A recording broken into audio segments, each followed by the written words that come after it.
Bonjour à tous et bienvenue dans cette nouvelle vidéo. Cette semaine, on délaisse le pastel sec. Mais on s'intéresse à une autre technique qui a également beaucoup de charme, puisqu'il s'agit de l'aquarelle.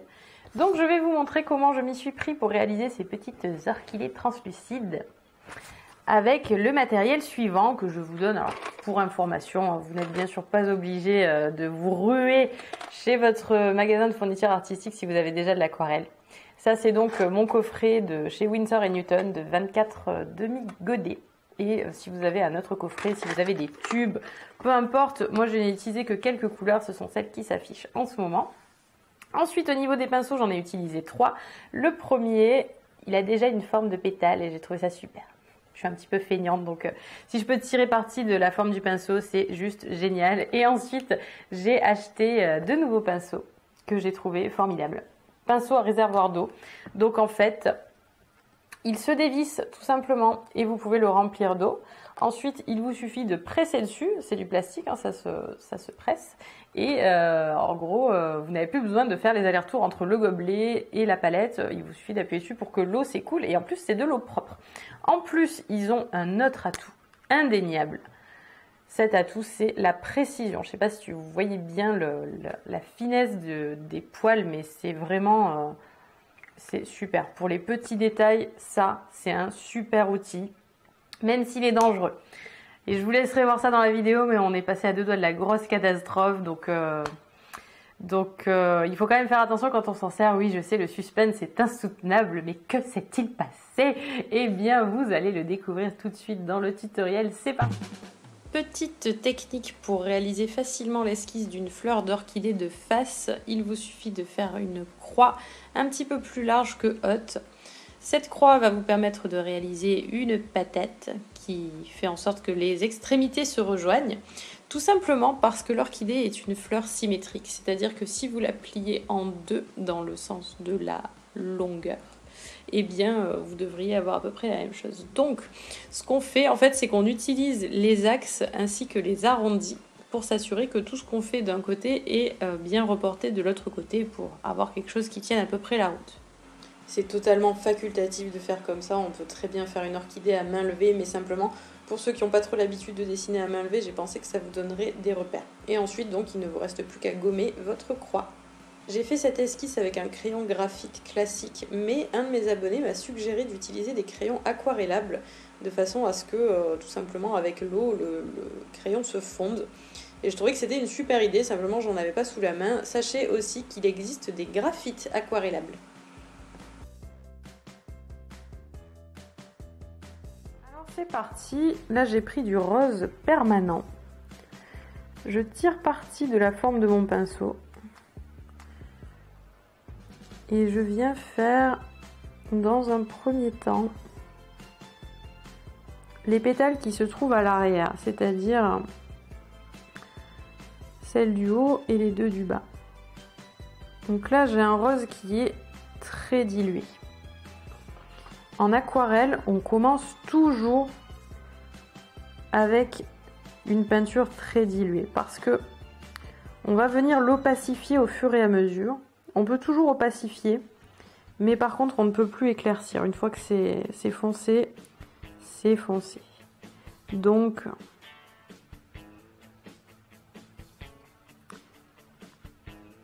c'est beaucoup plus logique de faire du plus clair au plus foncé. C'est un petit peu marcher à l'envers hein, par rapport à ce qu'on fait au pastel. On fait plutôt l'inverse. Mais là, on ne peut pas éclaircir par-dessus. Donc comme le papier est mouillé, ma peinture va se mélanger à celle qui est en dessous.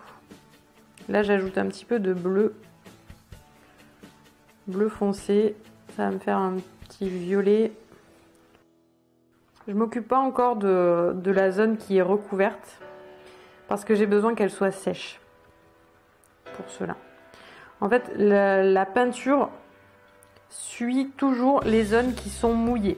Donc c'est très difficile de peindre avec précision sur un papier qui est mouillé, voire c'est impossible, la peinture se diffuse en fait. Voilà, elle se diffuse. Alors si vous avez suivi ma vidéo sur les papillons, justement on s'amusait à faire ça. ne l'avez pas suivi, je vous mets un lien. Mais du coup, effectivement, je n'ai pas beaucoup d'impact sur l'endroit où va la peinture. Elle va partout où c'est mouillé. Par contre, elle ne s'échappe pas de la zone mouillée. C'est-à-dire que même si elle a tendance à se balader, eh bien, elle ne va jamais déborder de la zone mouillée. Donc c'est pour ça que c'est important d'avoir mouillé uniquement le pétale et pas le papier autour. Mais là par exemple, je ne pourrais pas, vu que mon papier est mouillé, je ne pourrais pas travailler le cœur parce que dès que je vais commencer à poser ma peinture, ça va se diffuser autour. Donc je suis obligée d'attendre qu'elle soit sèche. Et maintenant, je vais laisser sécher. Alors je fais attention quand même que ma peinture aille bien jusqu'à la bordure parce que sinon ça va faire des espèces d'auréoles en séchant. Et je laisse sécher. On peut utiliser un sèche-cheveux. Moi je vais attendre. Je maîtrise pas très bien le sèche-cheveux. J'ai l'impression que ça fait gondoler mon papier. Donc. Ma peinture a séché. J'en ai profité pour zoomer un petit peu pour que vous voyez bien ce que je fais. Maintenant, toujours avec mon rose permanent et toujours avec une peinture bien diluée, je viens faire les pétales qui se trouvent à l'avant de la fleur. Pour enrichir le rose des pétales de mon orchidée, j'ajoute des touches de jaune, cadmium, ainsi que du bleu de cobalt, notamment dans la partie inférieure des pétales, pour créer un jeu d'ombre. Alors là, j'ai mis un peu de rose permanent. Et je vais venir travailler le cœur. Alors déjà, je peux vous dire que ce pinceau, il est hyper précis. Ça me fait trop plaisir. Waouh! Si seulement il faisait le même type de pinceau pour la peinture à l'huile. Oh, ça serait génial. Et vous voyez, en fait, comme je n'ai mouillé que le cœur, eh bien, en fait, ça fait une espèce de bulle d'eau sur ce cœur et ça ne vient pas déborder sur le reste de la fleur parce que là, tout autour, c'est sec. Donc ma peinture, elle reste emprisonnée dans la zone que j'ai mouillée. Si vous avez des orchidées, vous savez sans doute que celle que je suis en train de faire là, normalement, elle n'est pas comme ça, elle a des petites stries. Bon, il y a plein de couleurs d'orchidées, mais là, je suis en train d'improviser un petit peu. Parce que voilà, je simplifie au maximum, là c'est vraiment pour la technique.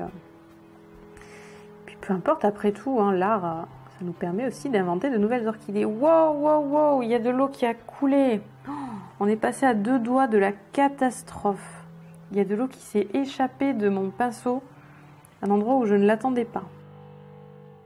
Donc là, je viens rajouter des petits pigments. Ici aussi. Alors ici, je lui avais donné un côté un petit peu orangé. Ah ouais, ça a débordé. Ah ouais, mais ça, c'est ma petite catastrophe de tout à l'heure. Alors là, je vais essayer de rattraper le coup avec mon papier absorbant.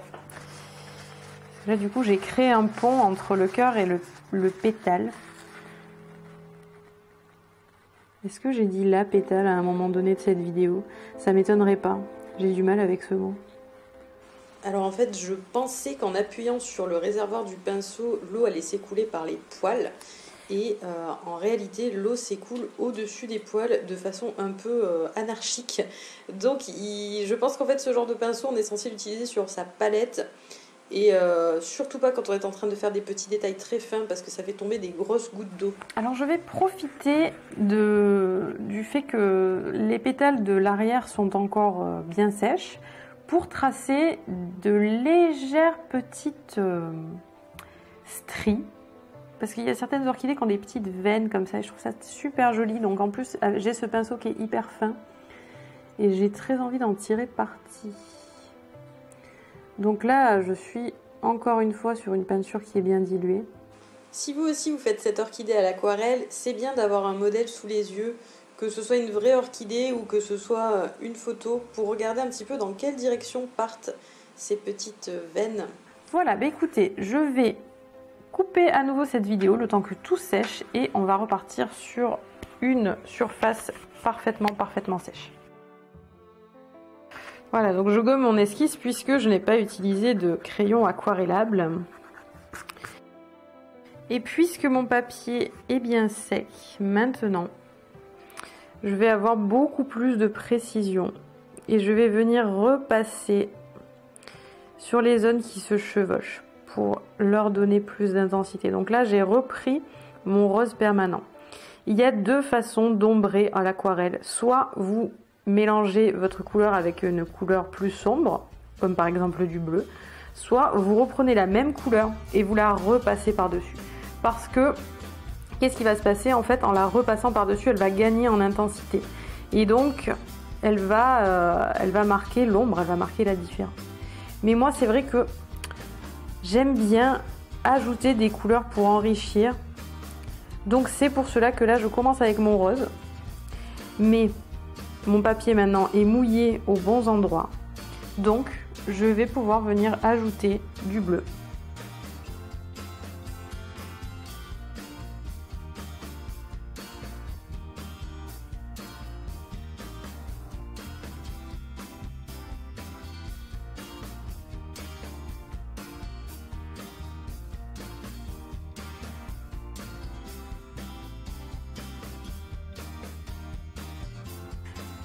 Ouais, je vais laisser sécher une nouvelle fois.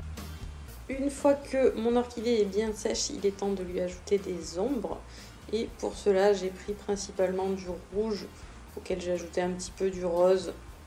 Et j'ajouterai par la suite du bleu. Donc je mouille en fait toute la zone que je veux ombrer. Et je commence, vous avez vu, toujours par l'endroit qui va être le plus intense, c'est-à-dire juste en dessous du pétale supérieur. Et de cette façon, la peinture ensuite se diffuse vers la partie inférieure du pétale. Ce que je cherche, c'est avoir un joli dégradé. Quelque chose qui soit vraiment agréable à regarder, qu'on ait vraiment une impression de relief. Et que le pétale vient par-dessus celui qui se trouve à l'arrière de la fleur. Donc là, j'ai ajouté un petit peu de bleu. Et tant que j'ai mon bleu, eh bien, je vais venir travailler les pétales qui sont secs sur le dessus. J'ajoute des petites veines en essayant de les faire un petit peu plus intenses que les précédentes. Qu'elles ne soient quasiment pas à ce stade-là. Donc je fais toujours mes petits tests. Je suis un petit peu frileuse, j'y vais vraiment à tâtons. J'ajoute des pigments au fur et à mesure parce que je veux surtout pas qu'elles soient trop visibles. Sinon ça gâcherait vraiment mon dessin, ou du moins l'image que j'avais de mon dessin, enfin de ma peinture. Et je viens accentuer un petit peu l'ombre aux endroits où les pétales se chevauchent, en ajoutant du bleu. Je suis toujours avec mon bleu de cobalt. J'ombre également le cœur de la fleur qui était sec et qui donc ne l'est plus, pour avoir quelque chose de plus intense. C'est la zone la plus intense, c'est la zone qui n'est pas translucide, donc je voudrais que ce soit celle qui semble le plus opaque.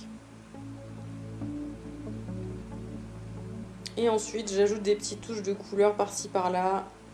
J'essaie d'obtenir un résultat satisfaisant. Puis je laisse sécher de nouveau et il y a de nouvelles fleurs qui sont apparues miraculeusement. Parce que j'ai décidé que finalement, j'allais pas me contenter d'un tutoriel sur une seule orchidée et que j'allais en faire un vrai tableau. Donc j'ai ajouté une orchidée dans une direction différente et puis une autre un petit peu plus petite en dessous. Et de cette façon, j'espère obtenir une composition sympa. Et comme ça, je profite du fait qu'il y en ait deux pour... une fois qu'il y en a une qui est en train de sécher, je fais l'autre et je gagne un temps fou. J'ai aussi ajouté des boutons entre-temps parce que je trouvais qu'elles étaient un petit peu tristes sans boutons. Donc ça me permet de travailler également un relief différent, hein, une forme un petit peu sphérique qui va avoir de la brillance, et je trouvais que c'était intéressant. Donc je reprends exactement le même procédé pour les deux autres orchidées. Il y a juste une petite différence avec celle qui est orientée sur le côté, mais ça reste une technique tout à fait similaire et des couleurs tout à fait similaires. Même pour les boutons, j'ai utilisé exactement la même couleur. La seule couleur qui est venue s'ajouter, c'est du vert, je ne sais plus lequel, pour les tiges, tout simplement.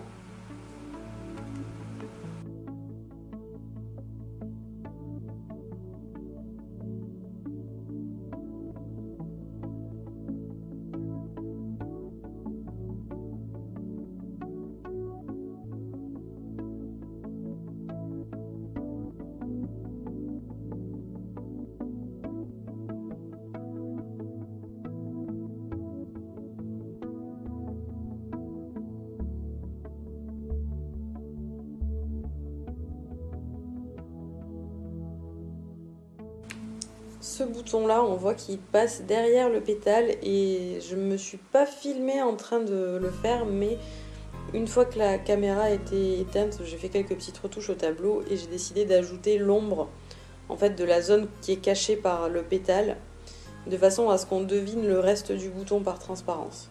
Et pour cela, j'ai utilisé la même méthode que les endroits où les pétales se chevauchent sur les fleurs. En ce qui concerne les modèles que j'ai utilisés pour réaliser ce tableau, il s'agit de mes propres orchidées que j'ai pu tourner dans tous les sens pour avoir les angles qui me convenaient, autant pour les fleurs que pour les boutons. Et je trouve que c'est très intéressant de travailler d'après un modèle en 3D. Moi, j'ai pas souvent l'occasion de le faire, vu que je suis spécialisée dans le portrait d'après photo. Mais en tout cas, à chaque fois que j'en ai l'occasion, je le fais parce que je trouve qu'il n'y a rien de tel pour vraiment apprendre à représenter les volumes. Donc si vous avez des vraies orchidées, surtout n'hésitez pas à les utiliser comme modèle. C'est toujours très enrichissant. Après, pour ce qui est des couleurs, encore une fois, je n'ai pas vraiment respecté les motifs de mes propres orchidées. D'ailleurs, pour tout vous dire, l'orchidée que j'ai principalement utilisée est une orchidée blanche. Mais j'avais envie de la faire en rose parce que le rose, c'est un petit peu plus simple à travailler que le blanc, spécialement en aquarelle. Et je ne me suis pas du tout attachée à refaire le cœur, les petits motifs minutieux. Là, je cherchais vraiment à avoir quelque chose d'intéressant artistiquement.